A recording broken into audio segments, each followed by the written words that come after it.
Hello guys, welcome back to another rant. As you guys all know, my rants are not like my video essays. These are usually very anecdotal from personal experiences, just like opinions. So don't expect any sources or any type of scientific justification. Also, guess the time. It's 2:16 a.m. As usual, I'm on my BS. So let's get started. Today I want to talk about Black people and religion.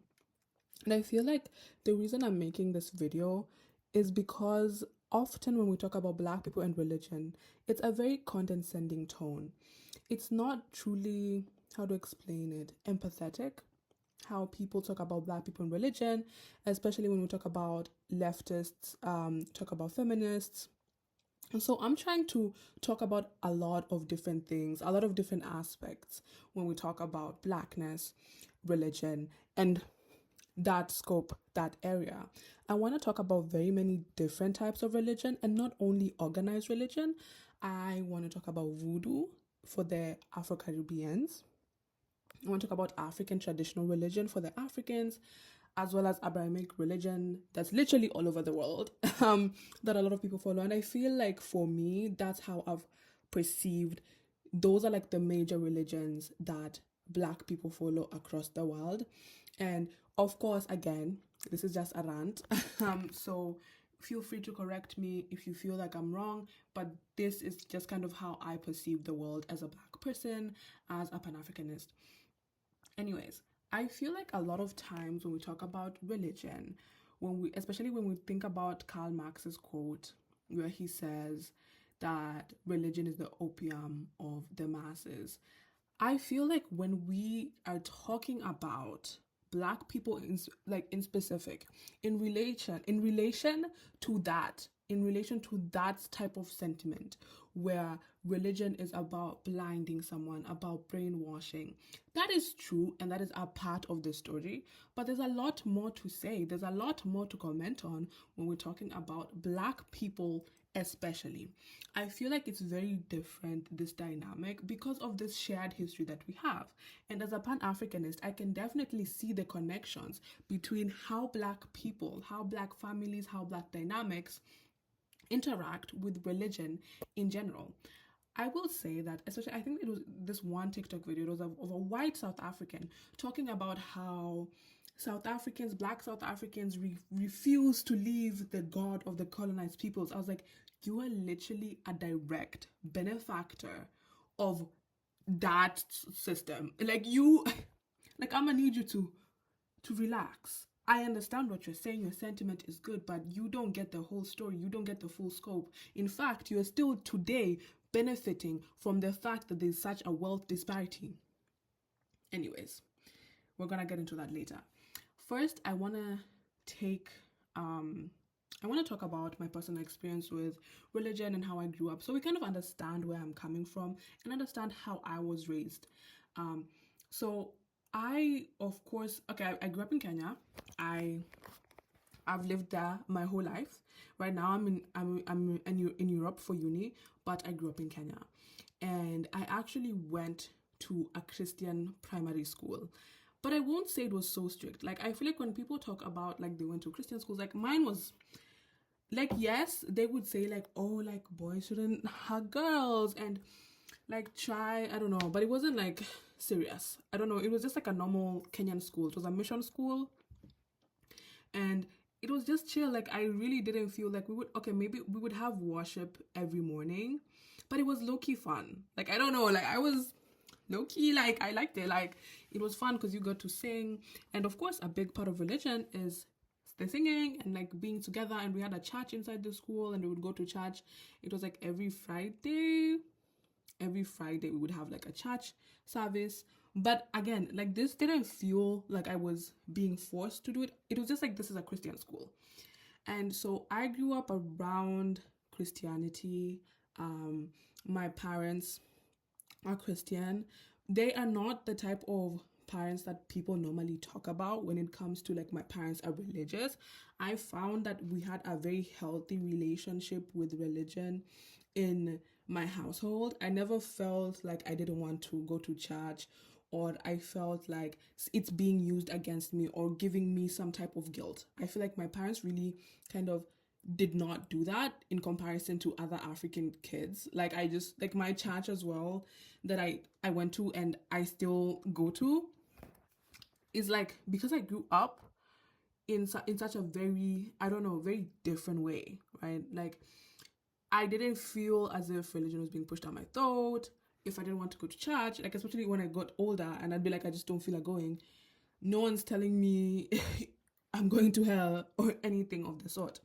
And also in my church, which was something that I really want to mention and is very important to me, is that women were the backbone. Like I knew of God, or I saw God through women. And women would be the teachers, women would be the, like, it's not like only women, of course, but when it comes to pastors, when it comes to, there were male pastors, but even like my favorite youth pastor was a woman, and all these different things, and it was very different. It was a very different experience. So I'm chilling knowing that this okay, this is how people are perceiving religion. Like this is nice. Like I'm thinking about church, I'm thinking, wow. So this is until I was like, how old? 11, right? So this is like me going, and I'm saying this age because it changes, right? Like this perspective shifts. I'm thinking, wow, everyone's having so much fun. Like Jesus loves everyone. Like Jesus loves his little children. Like what? Like, hello, how can you not want to go to church? Like this is so fun. And also I will say that I won't say my family is Muslim, but where my ancestral home, it's a mixture of Muslims and Christians. And like some of my close friends, also Muslims. So that's kind of like, and that's like, those are the two kind of major religions in Kenya, but it's a majority Christian country. And then we have Muslims, and then we have like other religions. But so for me, I had this connection, of course, personally through my parents, through Christianity, but also being around people that are Muslim. Like I was like, okay, so this is Islam and this is what Islam looks like, and this is how I feel about it. And then I moved I moved schools. Sorry, my chair is making noise. Now it wants to be quiet. Okay. So I then moved to an international school, and very different dynamic, right? Because the norm in Kenya, the norm for Africans, the norm for Black people is to be religious. I moved to international school. This is a European school. No one believes in God. I'm thinking, whoa, right? Because we had to choose between religion and ethics. And I'm like, choose? Like, what? Like, it's just like, duh, like religion. Also, religion is the easier choice. Like, we had a way easier syllabus. Like, we didn't even have a textbook. Like, we were chilling. And so this was the first time I was confronted with this idea that God might not exist, right? Because when you're kind of like living in this world where religion is a thing and it exists, and God, right? Again, even though for me it was not feeling like you're gonna go to hell, this is bad, this is, where it was not hateful, it was very much full of love. But because I hadn't really deeply thought about it, right? Like you just grow up in it. So I was like, wow, this is nice, this is so fun. And then I was confronted with this idea that God might not exist. And of course, like, girl, I don't know if I can just go home and just tell my parents like, oh, I don't believe in God. Like, that was not gonna happen. But that's kind of like, now we have this basis of me now getting into this world where I'm understanding what religion means. It's not like it was lost on me that Christianity came through colonialism to Kenya, but it was never something that I would like actively think about, right? So I grow older and we're here now, and I can fully reflect on choices that I make, right? In ways that I want to live, in what I've seen, what I've observed, what I understand about religion, what I understand about what I am perceiving when it comes to religion, when it comes to God, when it comes to my choices, how do I live the world? Like, I'm now me, and I can make choices, and I, We'll talk about that later. But I will also say that a lot of Africans, and I feel like it might be the same for Afro-Caribbeans, especially when they mix in with voodoo, because voodoo and African traditional religion are very similar. And of course, I think they stem from each other, right? So a lot of Africans, a lot of Afro-Caribbeans kind of have this mixture of an Abrahamic religious beliefs and also African traditional beliefs, voodoo beliefs. Like I know that my grandmother, she is like staunch Christian, like army, right? She but like their whistle at night. She's like, why are you bringing the spirits in? Like this mixture exists where we believe in witchcraft, but also at the same time follow Abrahamic religions. And that's something that I really wish people could really talk about or understand, is that Africans, Black people, stand at this very weird limbo of trying to figure out identities, trying to figure out what it means to be Black, what it means to be African. And the way that they do it is by mixing a lot of different aspects. And it's not about being unintelligent, but we're going to talk about that. Now, my family is very open, and it was very different. And so I now understood, or kind of got this, reflection about, okay, we are learning about the Crusades and what the Christians were doing. And it was just a lot. And I'm just like, okay, this is it. And so I'm a young girl, I'm learning all these different things, I'm asking questions at church, I'm questioning, I'm doing all these different things. And again, my church, very open to answering. I really had no problems with how they were answering them. I found that I was accepted, and it was still fine for me to have these doubts and not be judged. Now, so I had a positive experience overall. I want to talk about Black people's history with religion, right? And kind of compare that and understand why Black people specifically can have a sort of attachment to religion, can have dynamics that are just seen as, especially by people who are left-leaning, kind of looking down on Black people that are religious. Because again, as I've explained, I'm also kind of now at this age of 11 I am being bombarded by this information, like, oh my god, like me actually reflecting on the fact that the religion that I have been raised in, that a lot of Africans are raised in, a lot of Black people are raised in, is actually like I'm actually trying to understand what that means for me, what that means for my Blackness, what that means for my Africanness, especially if we think about it as colonialism. Now, we're going to get into that. A big reason, there's two reasons, first of all, that I genuinely believe during the era of slavery that put a lot of attachment on Black people's sides towards religion. The first one being that they were so in pain. Like that is not a grammatically correct sentence, but there was so much pain, right? Because we're going to go slavery, colonialism. We're going to go slavery, the time before colonialism, and then to the present. When we're talking about slavery, people were being enslaved. They are going through hell. Yes, when you are in pain, the idea of an afterlife will appeal to you. I think I read somewhere that a lot of African traditional religion, right, which is something that they, when people are being ferried from Africa to the West, right, to the Americas, I think African traditional religion wasn't really about afterlife. I think you just like kind of hover around, but I'm not sure. Don't quote me on that. But when someone is forcing you, right, they are forcing you, they're introducing with force and violence to, they're introducing you to this new concept, which is, of course, Christianity for Black, for the purpose of this video. We're talking about slavery, transatlantic slave trade towards the Americas. Now, so they kind of have that, right? And you are in pain, and someone is telling you, if you believe in this person, if you get saved, after this, you will be rewarded with an afterlife, and your pain will finally stop. Yeah, like I fear that you need that to even survive the ordeal that you're going through, right? And we see that as a common theme, that it is an opium of the masses for a reason, because you are going through something. Like, it is to ease pain.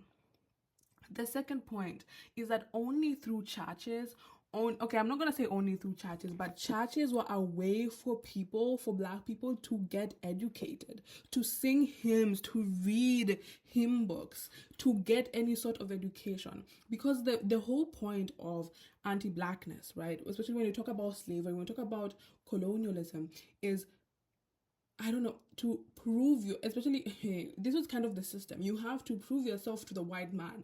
Prove that you can act like the white man for you to be free. You must now be reading. You must be doing all this.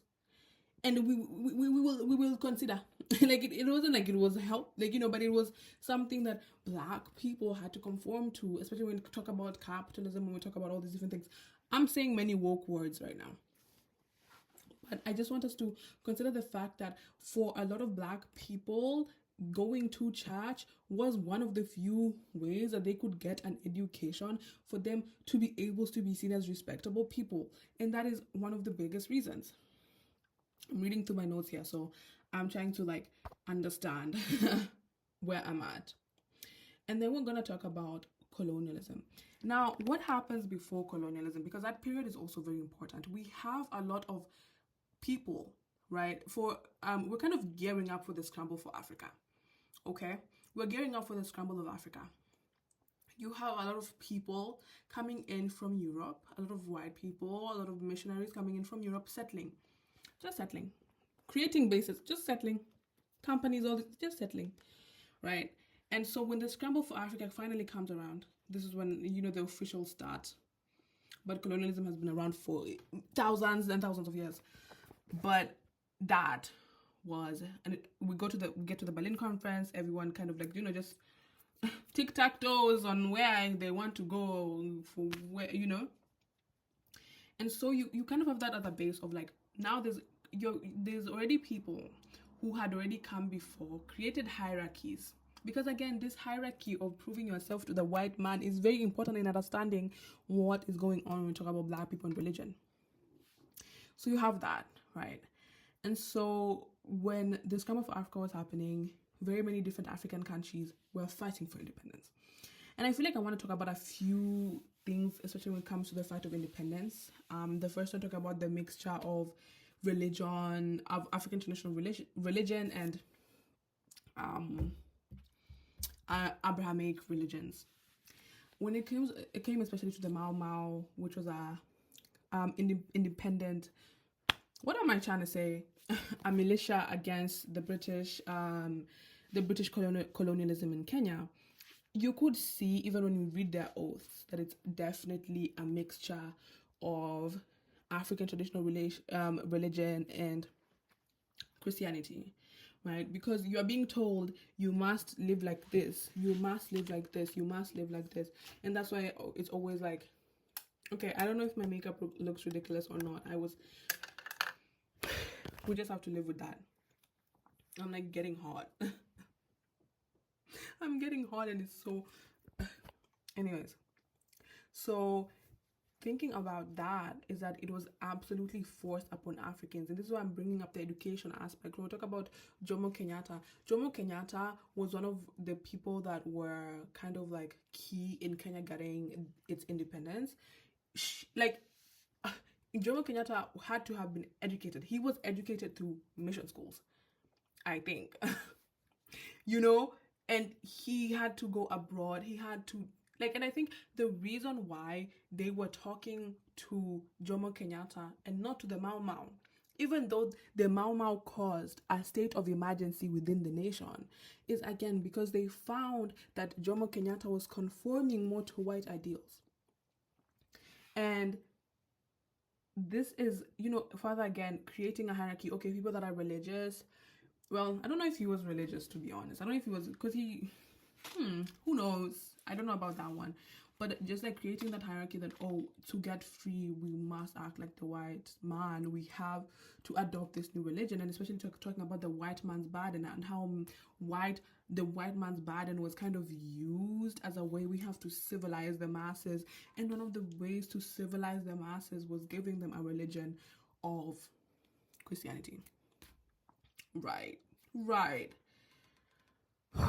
So there we have it. This is how we're getting Christianity. This is how we're getting Christianity. We're getting okay, I don't want to know. I feel like I don't know enough about the history of Islam. For example, like in Kenya, a lot of it was trade, right? Like a lot of Arab Muslims coming in and like interacting with the locals, but also, you know, colonizing. There's definitely Arab colonialism, but I'm not from the North Africa, so girl, I can't help there.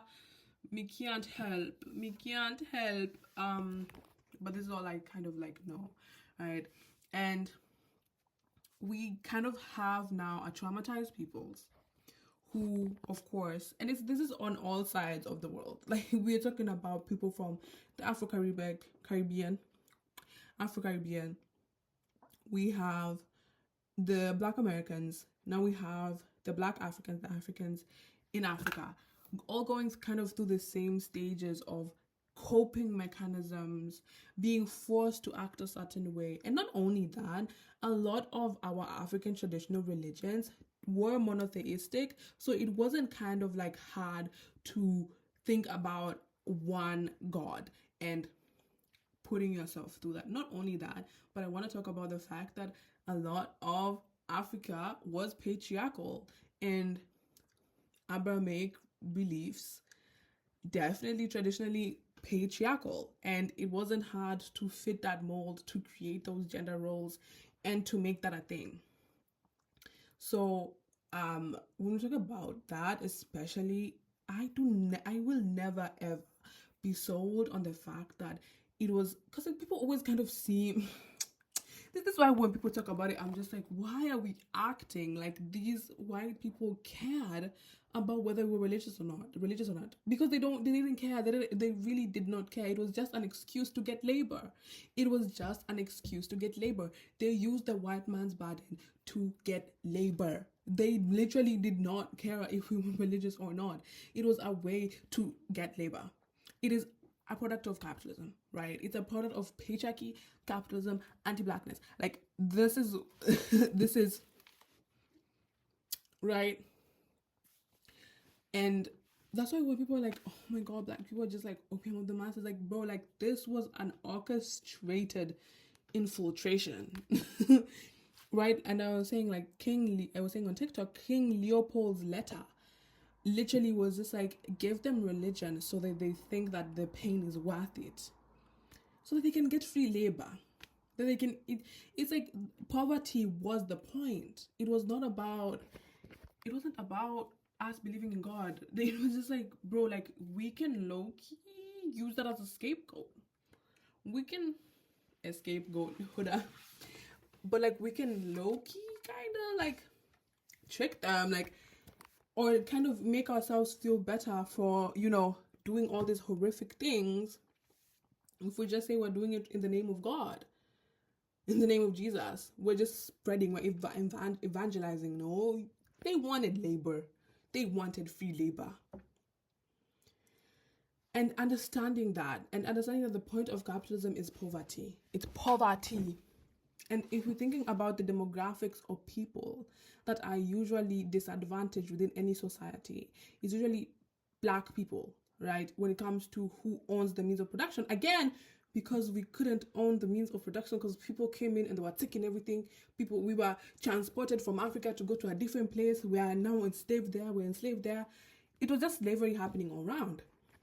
So, of course, even when slavery was abolished, even when colonialism officially ended, we don't have the means of production. We just don't.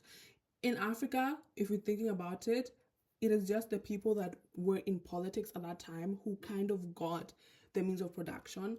These are people who have been traumatized. They do not know how to act normal. They were not going to share that. You've just taught them how to be selfish. Like, they're not going to share that with the rest of the class. They're not going to share that with the rest of the class. And at this point, I want to say this point before I forget it. A lot of people act as if Black people, Africans, did not fight against religion, against organized religion. They did. They fought. Maji Maji Rebellion in Tanzania was one of the first few, independence revolts. And they did not want to be religious. They didn't. They really did not.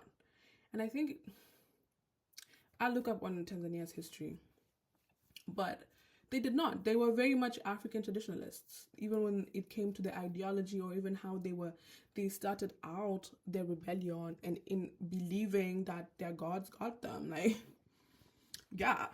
And so this misconception that we were just naive and we're just so like unintelligent and we're just like falling for it. It's like, bro, no, there's a lot of things tied to it. Right. Now, I'm going to talk about capitalism. I'm going to talk about the wealth disparity. As I've already explained, if you go to I'm not going to say most because I don't have the empirical evidence. I'm just saying that usually Black people are at a disadvantage when it comes to economic wealth. And the fact that, like, capitalism relies on the labor of Black bodies. Why did I say like that? I'm just like using like the Black intellectual terms like of Black bodies. Like, that was literally how a lot of people got their wealth, that being Americans, European states, being able to function because of the enslavement of Black people.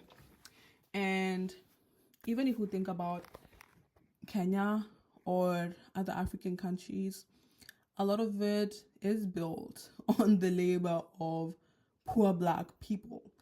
And so it becomes a class issue at that time. At this point, we have a class issue because definitely, there's like middle class people that are very much, what am I trying to say? There's middle class people that are very much religious. That's true. But when it comes to religion, a lot of the people that we find who are very deep inside it, very much like in it, are going to be people of the working class. And it isn't hard to imagine why, when you are coping with the reality of poverty, when change in your country, and I've said, like, because we have such corrupt leaders, change or even the possibility of there ever being any type of success for anyone feels like a miracle. It literally feels like performing a miracle because things are just so bad, right? And so for me, I understand why people are religious, especially on that scale. And definitely when systems work, then the need for religion usually disappears, as, happened in Europe when things are very much industrializing. People are feeling, richer or something. Who knows? People started being way less religious. And I feel like a lot of middle class or upper class Black people will look down on Black people who believe in God. And it's just like, bro, you know that phrase about like, when it gets so bad, I turn to prayer. Like, what you know. So, like, don't be oblivious. And I definitely understand that people have gone through traumatic experiences in the church. But I want to really understand, like, what is the step forward? What is our next step? Like, we now understand all these different things. What does it look like, right, to be aware of that? Does that, because I genuinely believe, I understand the importance of religion within the world. Not like even though it's an opium of the masses, sometimes the opium can be nice. Sometimes, the opium makes you feel good. It is important we make things with it. It helps people. It, motivates people. It keeps people, with the purpose. And I understand that. I don't see it as a bad thing. Definitely the history is murky, especially for the Abrahamic religions. It's like, damn, But understanding that, because I've had such a positive experience, and like I know my friends also having such positive experiences, it's like I know that it doesn't have to be very bad.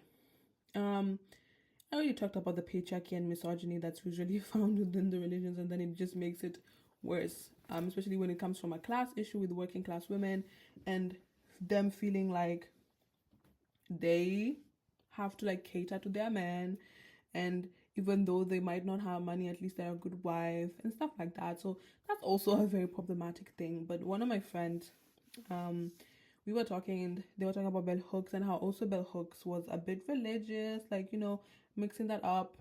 And they were telling me that a lot of times, especially as a feminist, right, because I generally believe that feminism will change the world, is that we focus so much on what we shouldn't do, right? Like what things shouldn't look like.